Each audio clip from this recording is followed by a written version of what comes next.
अब उन्होंने ये कहा है, लेकिन रिसेंटली और एक स्टेटमेंट उनका आया है कि अगर सरकार बनती है तो सरकार में हम शामिल हो जाएंगे।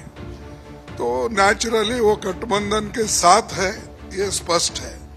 अब रही बात अधीर रंजन चौधरी की, अधीर रंजन चौधरी निर्णय लेने वाले नहीं, निर्णय लेने वाले हम हैं, कांग्रेस पार्टी है, हाईकमांड है, इसीलिए वो हम जो निर्णय लेंगे वही सही होगा। नो देखो, अलाइन नहीं हो रहा, ये नहीं हो रहा कि मैंने कहा कि हाईकमांड हम हैं, हम जो तय करेंगे फॉलो करेंगे। अगर कोई फॉलो नहीं करता तो वो बाहर जाएगा। पश्चिम बंगाल की मुख्यमंत्री ममता बनर्जी के बयान ने कांग्रेस में हलचल शुरू कर दी है। अधीर रंजन चौधरी और मल्लिकार्जुन खड़गे में मामला ठन गया है। दरअसल हाल ही में ममता बनर्जी ने कहा कि अगर सरकार बनती है तो वो इंडी गठबंधन को बाहर से समर्थन दे देंगी। इस बयान पर जहां कांग्रेस नेता अधीर रंजन चौधरी ने ममता पर बीजेपी का साथ देकर कांग्रेस को नुकसान पहुंचाने का आरोप लगा दिया है, वहीं पार्टी के अध्यक्ष मल्लिकार्जुन खड़गे ने साफ शब्दों में कह दिया है कि किसको गठबंधन में रखना है और किसको नहीं, ये फैसला कांग्रेस हाईकमान करेंगे, न कि अधीर रंजन चौधरी। इतना ही नहीं, खड़गे ने तो अधीर रंजन को पार्टी से बाहर जाने तक के लिए कह दिया। ये बहुत हैरान करने वाली बात है कि कांग्रेस अध्यक्ष मल्लिकार्जुन खड़गे ने पश्चिम बंगाल के प्रदेश अध्यक्ष अधीर रंजन चौधरी को सार्वजनिक मंच से हड़का दिया है। खड़गे ने तो यहां तक कह दिया कि गठबंधन के बारे में फैसला करने में अधीर रंजन की कोई हैसियत नहीं है। दरअसल मुंबई में खड़गे उद्धव ठाकरे और शरद पवार के साथ एक प्रेस कॉन्फ्रेंस कर रहे थे, तभी उनसे ममता बनर्जी के बाहर से समर्थन देने वाले बयान और अधीर रंजन की टिप्पणी पर सवाल पूछ लिया गया, जिस पर खड़गे भड़क उठे और उन्होंने अधीर रंजन की ही क्लास लगा दी। खड़गे ने कहा कि गठबंधन में कौन रहेगा और कौन नहीं रहेगा, इसका फैसला पार्टी के अध्यक्ष और आला कमान करेंगे, और अगर पार्टी का कोई सदस्य हमारे फैसले के खिलाफ है तो वो बाहर जाएगा। खड़गे के ऐसे रिएक्शन की उम्मीद तो अधीर रंजन ने भी नहीं की थी।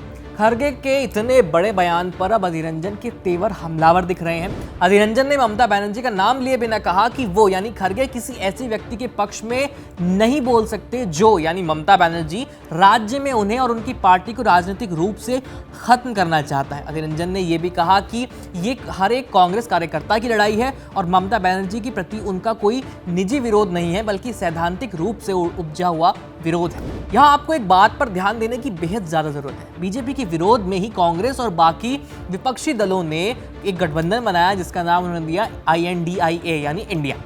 शुरुआत में तो ममता बनर्जी बड़े जोर शोर से और पूरे जोश के साथ गठबंधन की अगुवाई कर रही थी, लेकिन जब सीट शेयरिंग की बात आई, उसका समय आया, तो उन्होंने गठबंधन से अपना किनारा कर लिया, अलग हो गई और अब वो इंडी गठबंधन को बाहर से समर्थन देने की बात कर रही है। कहने का मतलब ये है कि ममता इस गठबंधन को लेकर सीरियस नहीं है, अपने फायदे के हिसाब से तो अपना बार बार स्टैंड बदल देगी, कभी इस तरफ तो कभी उस तरफ। और ऐसा मैं इसलिए बोल रहा हूं क्योंकि जहां इस बार ममता बनर्जी की पार्टी TMC बंगाल में अपना दबदबा बढ़ाने के लिए चुनाव लड़ रही है, वहीं कांग्रेस और लेफ्ट के लिए ये लोकसभा चुनाव ऐसा हो गया कि उन्हें अपना अस्तित्व बचाना भी बंगाल में मुश्किल हो गया है, क्योंकि बंगाल में 42 लोकसभा सीट हैं और इस गठबंधन के तहत कांग्रेस सिर्फ और सिर्फ 12 पर ही चुनाव लड़ रही है।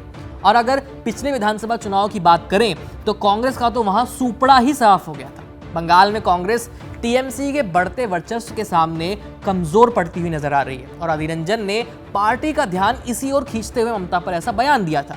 और ऐसा सिर्फ बंगाल में ही नहीं हो रहा, बल्कि देश के कई राज्यों में कांग्रेस के साथ यही स्थिति है, जहां कांग्रेस जैसी राष्ट्रीय पार्टी बेहद कम सीटों पर चुनाव लड़ रही है। लेकिन अधीर रंजन की बातों को बारीकी से समझने के बजाय कांग्रेस अध्यक्ष मल्लिकार्जुन खड़गे ने उन्हें यह कह दिया कि फाइनल फैसला पार्टी हाईकमांड का होगा। मतलब साफ है कि कांग्रेस नेता अभी भी हाईकमांड कल्चर से बाहर ही नहीं निकले हैं। दूसरी बात यह कि इंडिया ब्लॉक के नेताओं को यह भी समझना जरूरी है कि उनकी लड़ाई बीजेपी से है।